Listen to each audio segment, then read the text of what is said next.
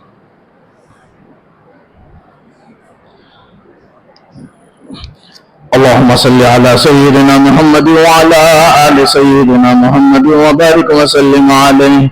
ربنا آتنا في الدنيا حسنة وفي الآخرة حسنة وقنا عذاب النار. ربنا ظلمنا أنفسنا وإن لم تغفر لنا وترحمنا لنكونن من الخاسرين. اللهم نور قلوبنا بالقرآن وزين أخلاقنا بالقرآن ونجنا من النار بالقرآن وادخلنا الجنة بشفاعة القرآن. اللهم انصر الإسلام والمسلمين، اللهم انصر الإسلام والمسلمين، اللهم انصر عساكر المسلمين، اللهم احفظ عساكر المسلمين، اللهم احفظ أمة المسلمين، اللهم احفظ جماعة الموحدين. اللهم اعز الإسلام والمسلمين واخذل الكفرة واليهود والنصارى والمشركين. اللهم إنا نجعلك في نحورهم ونعوذ بك من شرورهم. صل على النبي محمد وآله وصحبه أجمعين برحمتك يا أرحم الراحمين والحمد لله رب العالمين.